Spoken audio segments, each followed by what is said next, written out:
Hi, welcome to Mommas and Mannies. I'm your host, Trina. This is a short form podcast for mamas that are looking for a quick burst of me time. As always, don't forget to hit the like button and share this with another mama that's looking for some affirmations to share with her kids. We usually start the episode off with a motivational quote or mantra to get you through the week or through the month, just depending on how things are going. But today's episode is going to be a little bit different because we're going to do an episode of positive affirmations. We hadn't done this in a while, and these positive affirmations are going to be targeted towards your kids. So, of course, you can use the affirmations, but we want you to share them with your kids also. That way, both you and your kids are thinking positive thoughts throughout the day. But guess what time it is? It's mama time. So I found a Good Housekeeping article that talks about 100 positive affirmations for kids from toddlers to teens. So this spans a large age gap or age range. And it says positive affirmations are a form of self-talk, which is an effective strategy for building up positive beliefs about ourselves. In psychology, we know that thoughts, emotions, and behaviors are all closely connected and influence each other. So when we target thoughts to be more positive, that affects how we feel and how we act. In children, this can be a critical part of building self-esteem, especially for children who struggle with confidence. So let me just go over a few of the quotes. Number one is, I am unique, which I think is a great one, especially for kids of all age ranges. And if you have more than one child, so you have siblings, it's kind of difficult sometimes for one sibling to really distinguish themselves depending on the age gap in the kids. So the first one is, I am unique. The second one is, I am loved. And I think this is a good one because kids don't understand sometimes that love can be more than just saying it, or they actually can. Like, they don't understand that discipline is also showing love. You basically can't let your child just run around and do anything they want to. Part of showing love is discipline with kindness, telling your child that you love them, also showing them that you love them, getting the love languages they have in addition for couples. I don't know, they may have one for singles, but I know they have one for like families, so you can really answer those same questions. If you've done the love languages for couples, then you'll know they have kind of like those same questions that you can answer based on your kids. So just seeing how they like to show love and give love, because their version of giving love may be different also. And I know mine is acts of service. So I may not have a child that likes acts of service. I think I've talked about this before. I think maybe I have touch. I forgot what the one is for that. And then I would probably say my other child is maybe quality time. No, not quality time. What are the quality time, touch? Oh, probably affirmations. So I'll go with that. Words of encouragement. That's that one. So the second one is, I am love. Number 3, my life matters. I think that's a great one for everybody, no matter your age. For kids, when they're younger, especially when they get a little bit older, depending on their environment, they're trying to figure out if their life matters. Actually, I'm just thinking, especially nowadays, we do have a lot of kids that struggle with just self-identity. Does my life matter? Dealing with suicide. I don't know the stats exactly, but I'm sure that suicide attempts are higher now, especially with social media and just some of the other pressures. I'm just thinking about when I was in school, of course, we had pressures like hair, clothes, stuff like that, your appearance, just different things. But now it's amplified if your kids are on social media, because now they have other people that may be looking at them, other people telling them what they should and shouldn't be doing. You have celebrities showing what looks like a perfect life, and your child is like, oh, if I don't have this, then my life doesn't matter. I'm not cool. I'm not whatever. Thankfully, we're not at that point right now. I am happy. Hopefully we won't have that as much. Right now, my kids go to a school where they wear uniforms, which is great. So it kind of cuts down on what I look like when I'm dressed. They wear uniforms, everybody wear the same color shoes.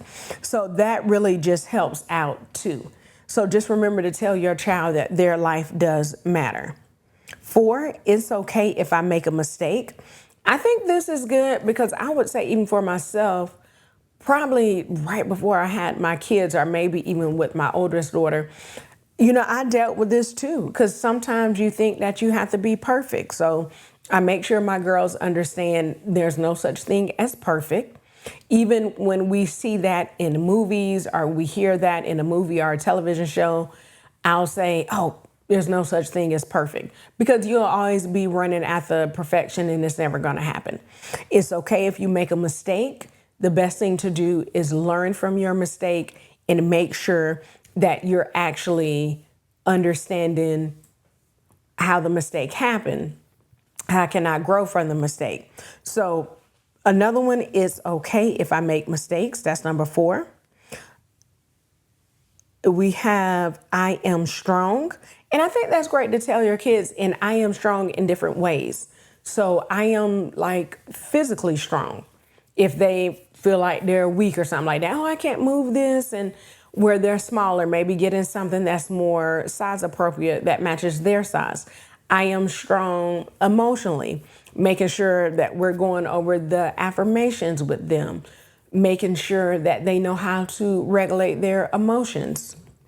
So I am strong is a very good one. Then we have I am beautiful. I don't know about boys because I don't have any boys. I have 2 girls. Girls need to hear this all the time. They need to hear this from their mother, from their father. They need to hear this. And they need to hear same thing. I am beautiful. I am pretty. Oh, you look nice. That's a nice outfit. Even with my girls, I try to make sure I tell them this on a regular basis. One of my girls does not like to wear pants, which is fine. But I still like to make sure that she knows she looks pretty in pants. Pants still look great on her. There's nothing wrong with pants. Mommy wears pants, so you look gorgeous in them. So we just had to go through this, I think about 2 or 3 weeks ago. I had to take all her dresses for a little bit so she could feel comfortable again in wearing pants.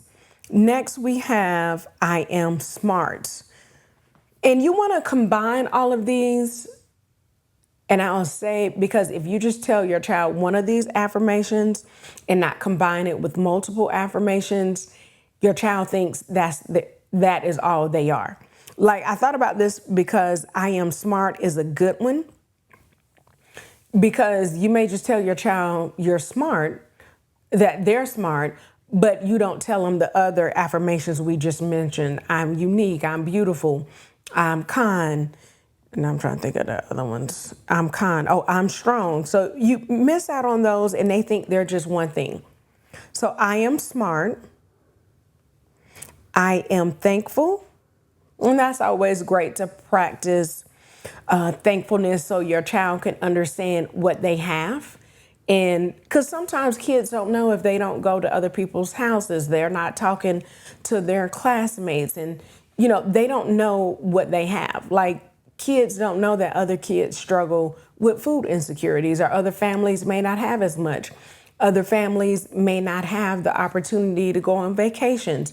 They don't know that. So we definitely try to practice thankfulness at our home, just being thankful when you get gifts, making sure they tell people thank you when they get things, and even just saying thank you to other family members, like here in our immediate household, making sure you're showing that thankfulness and you're actually receiving thankfulness.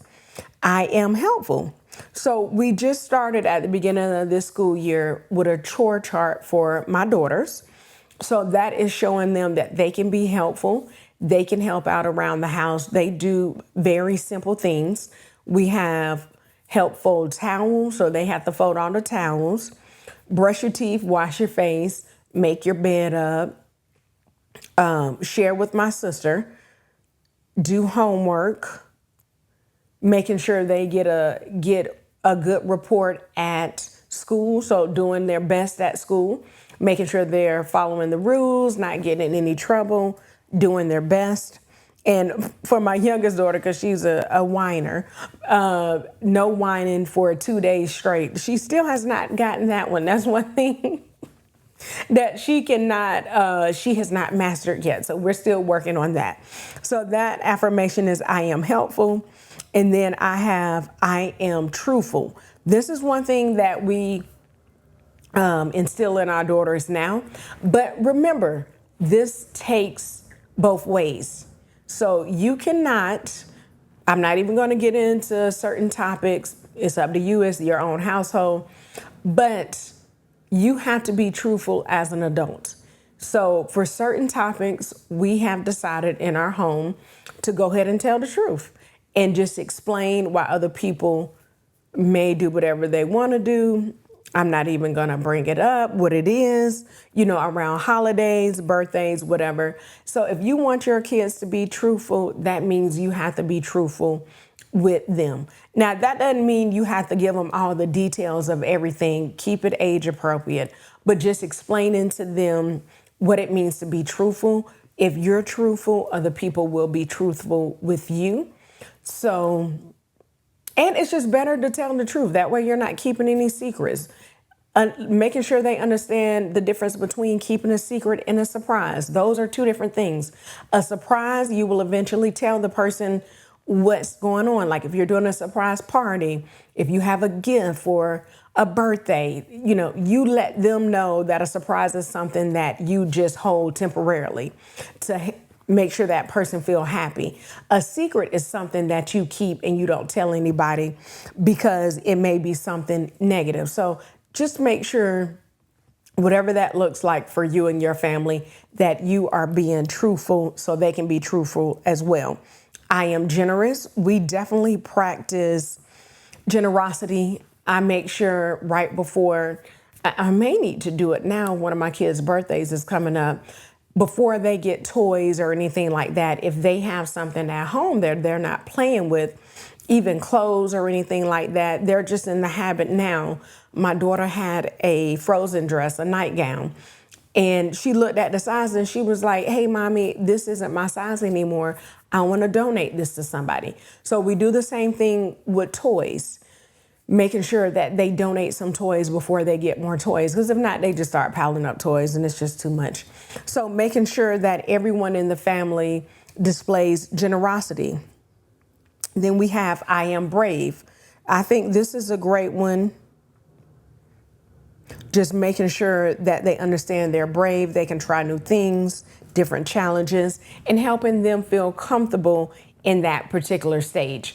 Because your kids, sometimes they may not want to try certain things if they know that you aren't there to help them, encourage them on their way. So we have two more. I am a good friend.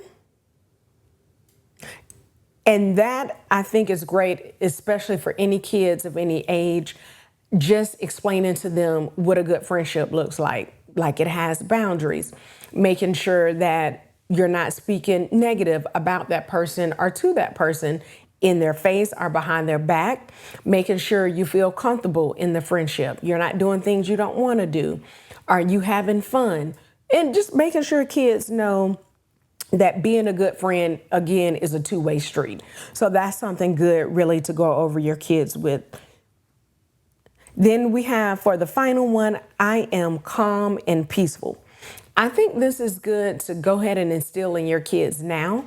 This is one thing I try to work on. Kids are going to be loud, excited, yelling, carrying on. That's fine. We just try to keep a boundary in the car. No yelling. It's too small of a space for all that. And then at home, we just ask them to tone it down a little bit. But before bed, I do try to put a boundary around it's bedtime. Let's be calm. Let's be peaceful. That way we can just go to sleep. We can ease into our sleep. So that is something I do try to instill in my kids as well as myself, making sure I am calm and peaceful before bed. I do try to make it calm and peaceful in the mornings. So I'll try to get as much done as I can, like prepare their breakfast, make sure everything, like their shoes and whatever they have to take to school, is in a place where they know where it's at. I tell them the day before, put your stuff back so you can find it. That way it's not too much chaos. So you're starting the day a little bit peaceful and calm, and you're ending the night a little bit peaceful and calm. It's not gonna happen every time because our home is not like that all the time, especially if it's a little past bedtime, somebody's crying. So just trying to instill that into our kids to make sure they take these affirmations and practices into later childhood and young adulthood and all the way into being an adult. So comment below, let us know which affirmations you will be using with your kids. I'll include the link in the show notes. That way you'll be able to get to the Good Housekeeping article and share. It's 100 affirmations. I only went over about 15. You can share your affirmations with your kids. Let us know which one you like. Maybe if you have one that you want to add to the list that I didn't mention, or if it's another one further down the list that you like and you just want to include or bring up and just share in the comments, please do that. Check us out on YouTube at Mommas and Manny's, our YouTube channel, Spotify, Mommas and Manny's. Of course, I have an IG page, Mommas and Manny's. I am still working on my TikTok. It's very slow, and also Mommas and Manny's. But leave a comment, like, share, and hit the bell for notifications so you'll know when we come out with new episodes. I'm also still doing my mini episodes from Invest Fest. And this week, and I apologize because I am going to mess this up pretty badly. I'm trying to remember, how did she say it? Is La Ashwa? I can't remember, but it is a mini episode with another beauty company from InvestFest, and she has great products. I purchased a great chapstick. It's really moisturizing from her, but she has other stuff, lotions. She uses shea as well, but check that out. It's a really short episode, less than 3 minutes. Check it out on our YouTube channel and Instagram. As always, remember, me time is essential and it is never selfish. Have a great week, mamas.